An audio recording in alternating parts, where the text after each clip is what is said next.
Hello, everyone. Welcome to the Newsbrowse News broadcast.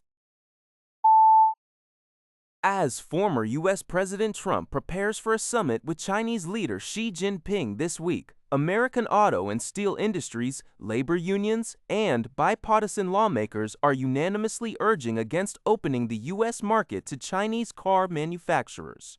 This coalition warns that Chinese car companies benefiting from extensive government subsidies pose an existential threat to American manufacturing through unfair competition and aggressive pricing. They emphasize that China's auto firms are not market-driven entities, but a national team with immense scale and low-cost advantages, capable of rapidly undermining U.S. and other foreign brands operating in America. Concerns also extend to national security, with lawmakers like Michigan Senator Elissa Quinn and Ohio Senator Bernie Moreno pushing the Connected Vehicle Security Act. This bill aims to codify former President Biden's executive order, recognizing modern cars as mobile data monitoring stations and preventing Chinese-controlled vehicles or components from accessing critical U.S. data. Industry apprehensions are heightened by China's expanding auto market share in Europe and Mexico, where their electric vehicles are sold at significantly lower prices than U.S. counterparts. Despite Trump's past remarks about welcoming Chinese investment in U.S. factories, his administration is reportedly reassuring the industry that automotive issues are not on the summit agenda. This report is from G. Win. A 50-year study published in Current Biology has delivered a chilling verdict on deep-sea mining, warning it could cause dire and long-lasting damage to Pacific marine ecosystems and potentially eradicate undiscovered species.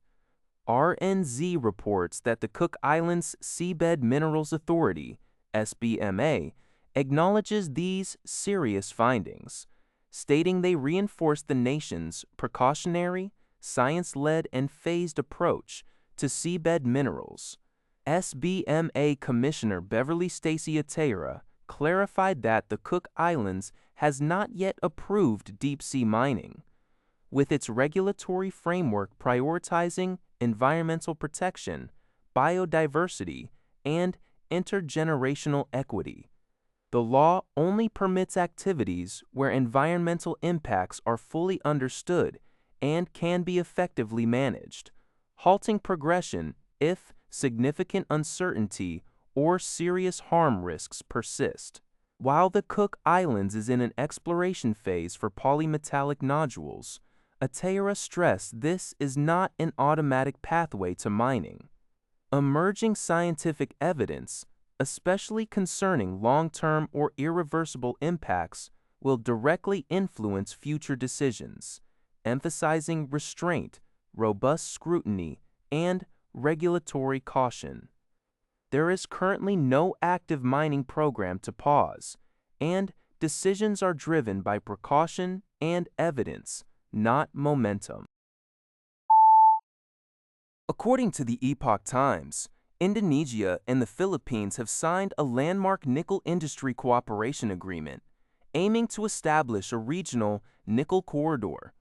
This initiative seeks to integrate their abundant nickel resources, critical for electric vehicle batteries and stainless steel production, thus securing global supply chains. Analysts view this as a move to reshape supply chains, strengthen strategic resource control, and indirectly counter China's Belt and Road Initiative, potentially having profound effects on Chinese companies' overseas resource strategies. Indonesia and the Philippines collectively control approximately 73.6% of the world's nickel production.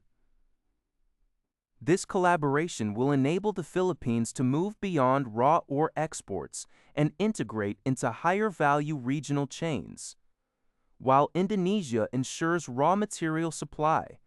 This is framed as part of an energy sovereignty strategy. China's significant investments, totaling over $14 billion, have seen Chinese firms control about 75% of Indonesia's nickel refining capacity. This Indonesia model, part of the Belt and Road, has been criticized for potential green extractivism. Recent Indonesian policy changes, including a new pricing formula for nickel ore that includes co-products and a sharp cut in mining quotas, are impacting Chinese enterprises. This trend aligns with rising resource nationalism globally, where countries with strategic minerals are restricting exports, posing significant challenges to China's new energy economy.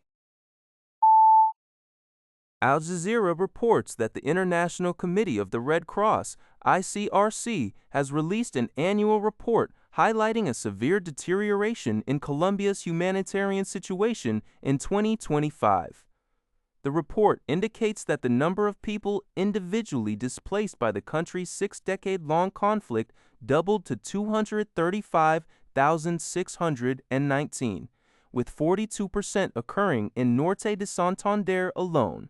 Mass displacement events also saw a doubling, affecting over 87,000 civilians.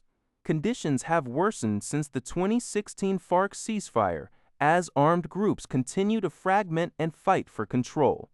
The ICRC noted a significant increase by more than a third in casualties from explosive devices, with approximately 965 people killed or injured last year. This violence has forced many families indoors, restricting their access to essential services, education, and livelihoods. President Gustavo Petro's total peace strategy, aiming for negotiated settlements, faces criticism and setbacks amidst ongoing attacks, making security a central issue for the upcoming May 31 elections. German airline giant Lufthansa announced on May 12 that it plans to fully integrate Italy's state-owned ITA Airways, the successor to the bankrupt Italian carrier Alitalia Airlines. Lufthansa will acquire an additional 49% stake in ITA Airways from the Italian government for €325 million, which is approximately 60 billion Japanese yen. This acquisition will significantly increase Lufthansa's ownership in ITA Airways from its current 41% to a commanding 90%. This move is part of Lufthansa's broader strategy to strengthen its position in the European aviation market and integrate ITA Airways into its extensive network, potentially improving connectivity and operational efficiencies across both carriers. The announcement was made in Berlin and reported by GG Press. That's all for this video. Thank you for watching. See you in the next video.